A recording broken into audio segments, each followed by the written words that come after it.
नमस्कार मित्रांनो, स्वागत आहे तुमचं आसान भाषा में मध्ये. तर आज आपण थेवेनिन्स थेरम शिकणार आहे. तर लास्ट लेक्चरमध्ये आपण काय शिकलो याचा एकदा थोडासा प्रिकॅप करू आपण. तर त्यामध्ये आपण सुपरपोजिशन थेरम शिकलो. ठीक आहे, तर सुपरपोजिशन थेरमचे इम्पॉर्टंट स्टेटमेंट्स आपण बघितले की voltage source short circuit, current source open circuit होतो आणि ॲट अ टाइम फक्त एक व्होल्टेजवर करंट सोर्स ऍक्ट करतो आणि दुसरा रिस्पेक्टिव्हली शॉर्ट सर्किट किंवा ओपन सर्किट होतो. ठीक आहे, तर ते आपण बघितलं. लिनियरिटी थेरम बघितला आपण. लिनियरिटी म्हणजे होमोजिनिटी प्लस ॲडिटिव्हिटी, हे दोन थेरम बघितले. तर आजच्या लेक्चरमध्ये आपण थेवेनिन्स थेरम बघणार आहे की जो सिलेबसमध्ये मेन्शन केलेला सेकंड पॉईंट आहे. हा एक one of the important theorem आहे आणि यावर थेरोटिकल क्वेश्चन्स मोस्टली येऊ शकतात. ठीक आहे, तर थेवेनिन्स थेरम जसं तुम्ही स्क्रीनवर बघू शकता. थेवेनिन्स थेरम चं स्टेटमेंट काय? A linear active RLC network which contains one और मोर independent or dependent voltage or current sources can be replaced by single voltage source VOC in series with the equivalent impedance. ठीक आहे, म्हणजे आता आपण आसान भाषेमध्ये समजून घेऊयात की नक्की आपण आपल्याला करायचं काय. तर थेवेनिन्स थेरम मध्ये एक सर्किट दिलेलं असतं आणि त्या सर्किट त्या रेजिस्टन्स मधला एखादा व्होल्टेज करंट आपल्याला काढायला विचारला. ठीक आहे, किंवा व्होल्टेज जर विचारलं तर आपल्याला काय करायचंय की पहिल्यांदा ती ब्रांच ही ओपन सर्किट करायची. ती ब्रांच म्हणजे ज्या रेजिस्टन्स मधलं व्होल्टेज करंट काढायचे ती ब्रांच ओपन सर्किट करायची. त्या ब्रांचच्या अक्रॉसचं व्होल्टेज मेजर करायचं. ठीक आहे, त्यानंतर आर इक्विव्हॅलंट म्हणजे त्या पर्टिक्युलर टर्मिनल पासून जो इक्विव्हॅलंट रेजिस्टन्स येतो तो आपल्याला फाइंड आउट करावा लागतो. आणि हे दोन पॅरामीटर्स फाइंड आउट केल्यानंतर हे दोन जसं तुम्ही स्क्रीनवर बघू शकता VOC आणि झेड इक्विव्हॅलंट हे दोन आपण फाइंड आउट केले. ते दोन्ही सिरीज मध्ये कनेक्ट करतो आपण across the terminals of AB. ठीक आहे, तर VOC म्हणजे नक्की काय तर open circuit voltage between terminal A and B. Important या थेरम मध्ये काय आहे तर हे विचारतात की आपण रिप्रेझेंट कसं करतो. तर voltage source in series with Z equivalent असं रिप्लेस करतो आपण एखाद्या सर्किटला फॉर थेवेनिन्स थेरम.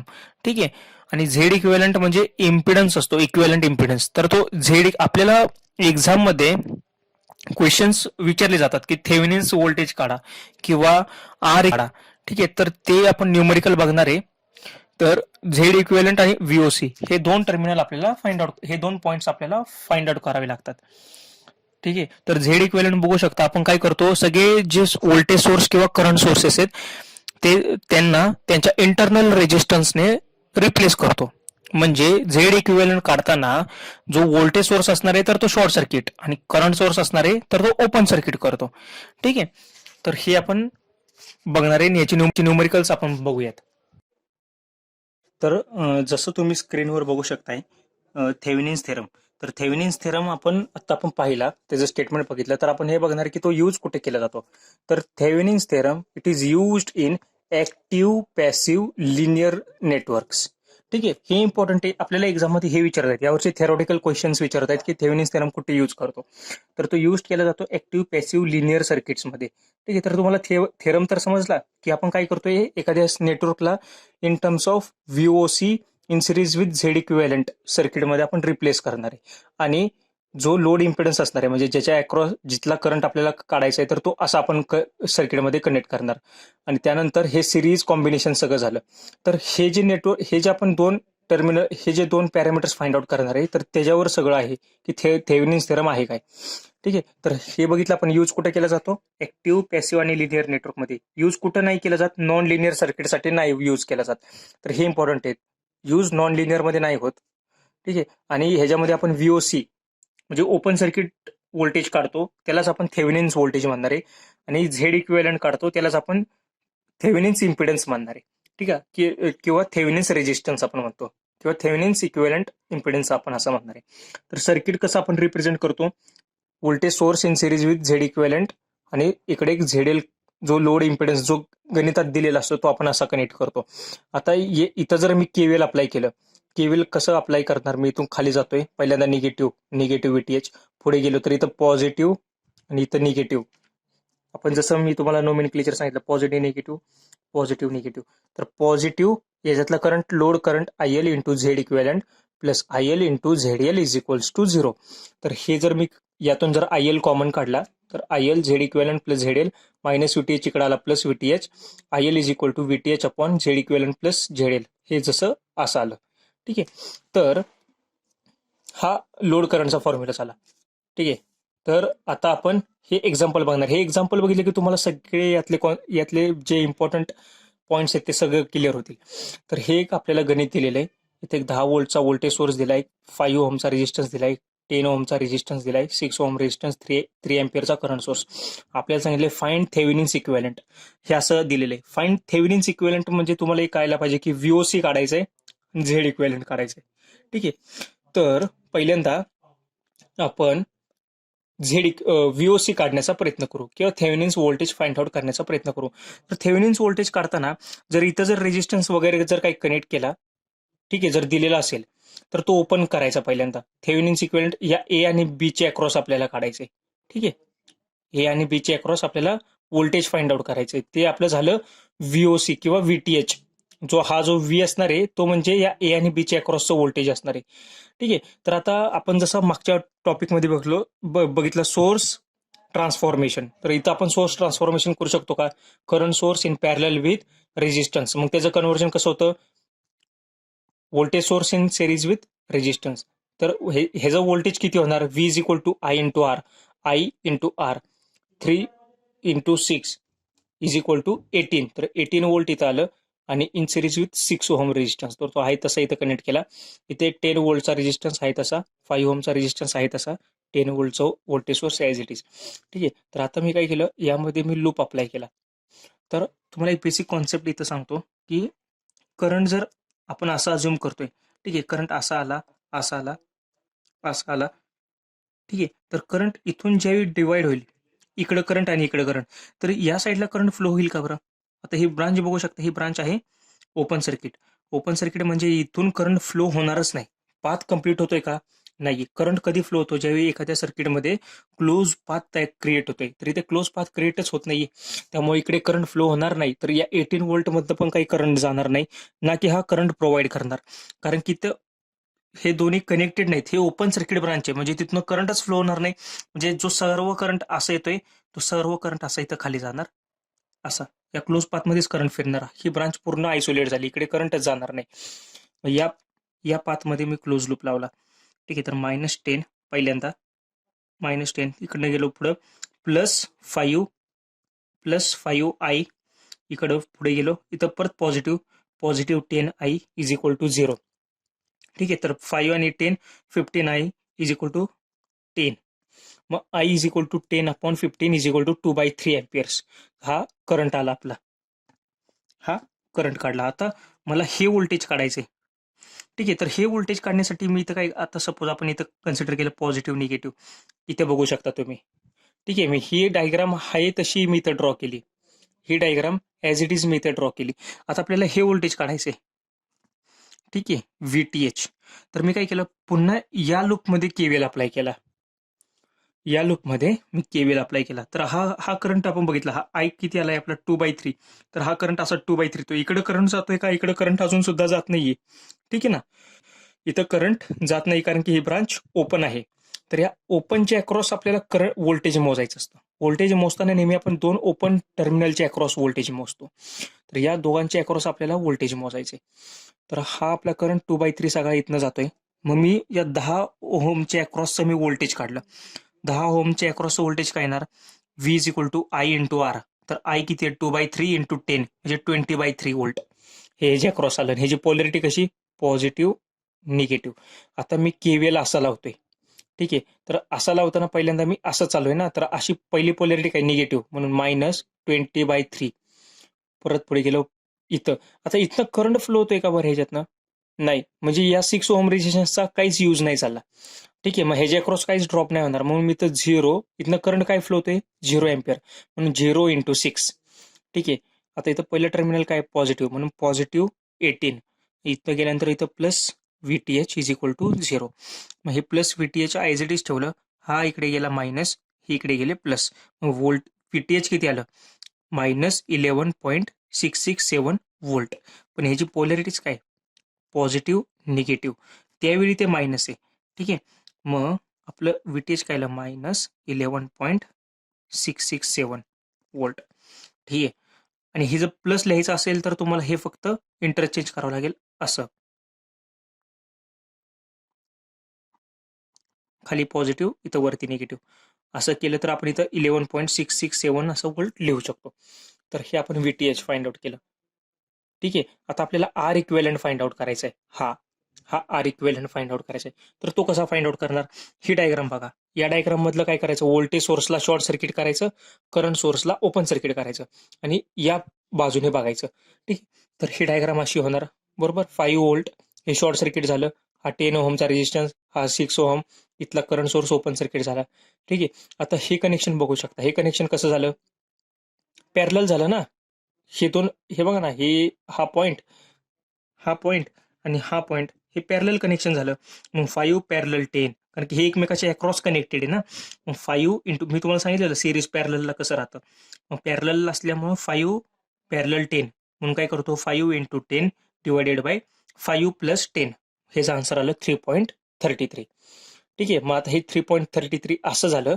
हा 6 ओहमचा रेजिस्टन्स ॲज इट इज त्याच्या सिरीजमध्ये आला. मग इकडनं बघितल्यावर काय येतं, हे दोन कसे दिसत आहेत आता सिरीजमध्ये आहेत, कारण की ह्याचा एंड ह्याच्या स्टार्टिंगला जोडलाय.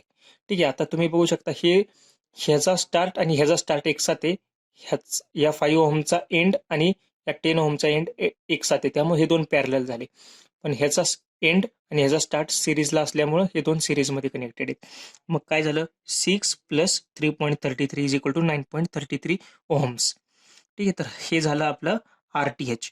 मग हा आरटीएच आला 9.33 ओहम्स. आता हे थोडंसं मी जवळ लिहिले, कारण की मला एकाच पेजवर गणित संपवायचं होतं तुम्हाला इझिली समजून द्यायला.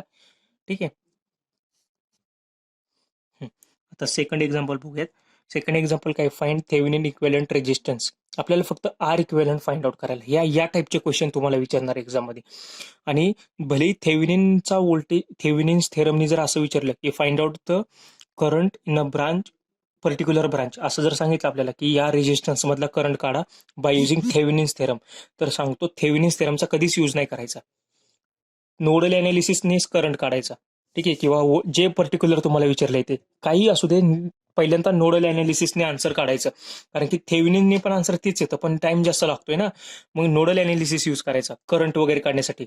आणि पर्टिक्युलर थेव्हिनिनचा क्वेश्चन कसे येणार, तर या टाईपचे क्वेश्चन येणार की आपल्याला R equivalent, Thevenin's equivalent resistance काढा. ठीक आहे. या टाईपचे प्रश्न तुम्हाला येणार. मग त्यावेळी कसं करायचं, हा आर इक्विव्हॅलेंट, हा रेजिस्टन्स, हे आपल्याला आता गणित दिले. ठीक आहे. तर मी जसं सांगितलं तुम्हाला, आर इक्विव्हॅलेंट काढताना काय करतो, current source open, voltage source short circuit. मग ही डायग्राम कशी आली, ॲज इट इज. ठीक आहे. हे सगळं ॲज इट इज झालं, फक्त हे शॉर्ट सर्किट झालं, हे ओपन सर्किट झालं. आता आर इक्विव्हॅलेंट, आता हे ओपन झालं ना, हे ओपन झालं म्हणजे या ब्रांचचा काही सिग्निफिकन्स नाही राहिला. हे कसं काढायचं सांगू का, इकडने करंट येतोय असं अज्युम करा. हा करंट येतोय, हा करंट या दोघांमध्ये डिवाइड झाला. ठीक आहे. म्हणजे हा 1 ओहम आणि हा 1 ओहम हे पॅरलल कनेक्शन झालं. पण हा 1 ओहम इकडे परत करंट आला तर हा सर्किट पूर्ण होईल का? नाही, हे ओपन असल्यामुळे. त्यामुळे या 1 ओहमचा काही सिग्निफिकन्सच नाहीये. आलं लक्षात? तर हा 1 ओहम तर गेला. आता हा 1 ओहम आणि हा 1 ओहम हे कसं कनेक्टेड आहे, एकमेकाच्या अक्रॉस कनेक्टेड आहे ना, म्हणून पॅरलल.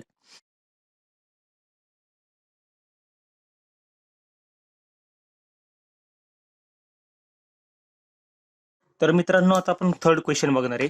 तर थर्ड क्वेश्चन दिलेला आहे, Thevenin's voltage and resistance A B. Thevenin's voltage आणि इथला रेजिस्टन्स आपल्याला काढायचा आहे. ठीक आहे. तर पहिल्यांदा आपण आर इक्विव्हॅलेंट फाइंड आउट करणार. तर आर इक्विव्हॅलेंट फाइंड आउट करताना जसं सांगितलं की व्होल्टेज सोर्स हा शॉर्ट सर्किट होणार. तर तुम्ही इथं बघू शकता की व्होल्टेज सोर्स शॉर्ट सर्किट केला. ठीक आहे. तर इथून आपण जेव्हा बघेल त्यावेळी हे तुम्हाला इथे दिसतंय, या पॉइंटला हे दोन 10 ओहम आणि 10 ओहम हे दोन्ही कनेक्टेड केलेले आहेत आणि हे दोन अक्रॉस कनेक्टेड आहेत पॅरलल. ठीक आहे. म्हणून 10 पॅरलल 10, म्हणून 10 into 10 100 divided by 20 is equal to 5 ohm. ठीक आहे. इथं थोडीशी खाडकोड झाली, इथं 5 ओहम आहे. ठीक आहे. हे दोन पॅरलल कनेक्शन आहेत आणि ह्याचं जे कंबाईंड रेजिस्टन्स येणार आहे, ह्याचा कंबाईंड रेजिस्टन्स हा या 5 ओहमच्या सिरीजमध्ये येणार आहे. ठीक आहे ना. म्हणजे असा, आणि ह्या दोघांचं सिरीज, या दोघांचं पॅरललचं कॉम्बिनेशन ह्याच्या सिरीजमध्ये येणार. म्हणून ह्याचा आन्सर काय आलं, 10 पॅरलल 10 5 ओहम आणि 5 इन सिरीज विथ 5 10 ओहम्स.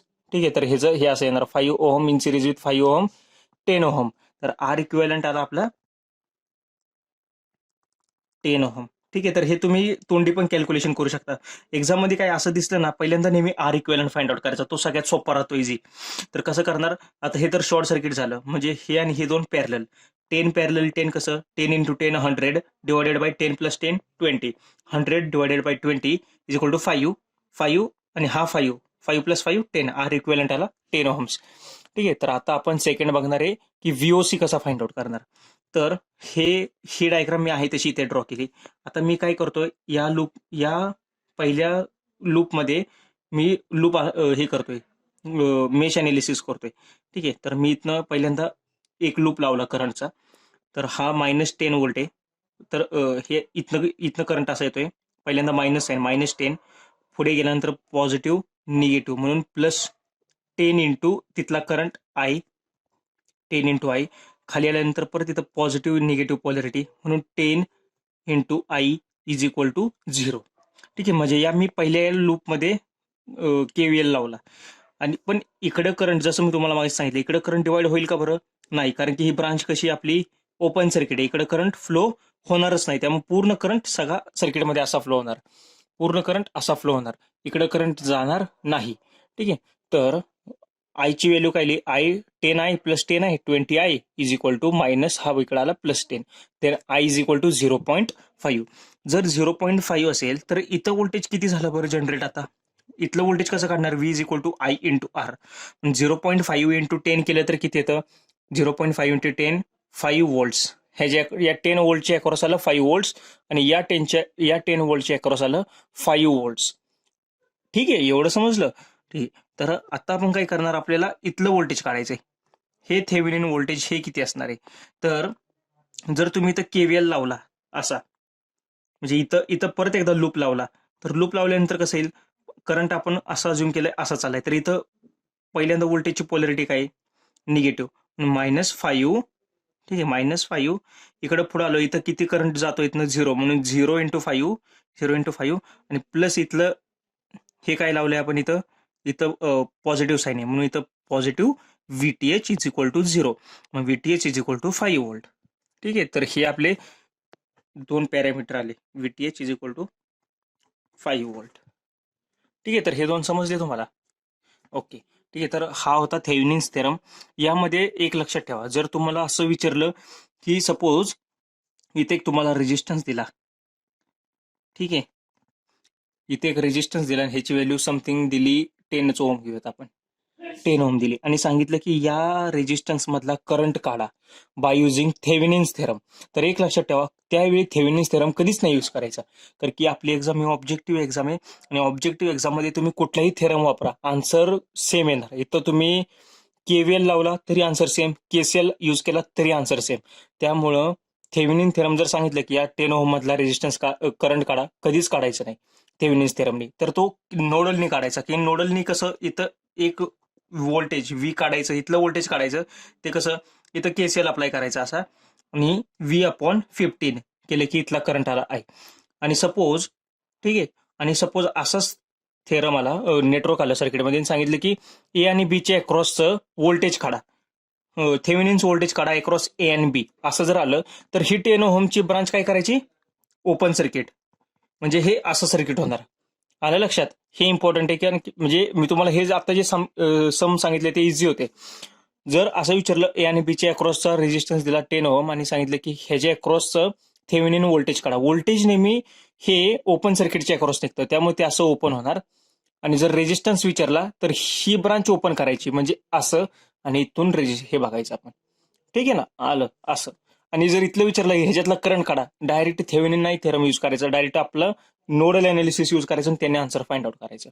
ठीक आहे, तर हे थेव्हिनिनसाठी पण आहे आणि नॉर्टन थेरमसाठी पण आहे, जो पुढच्या टॉपिकमध्ये आपण बघणार आहे. ठीक आहे, ओके.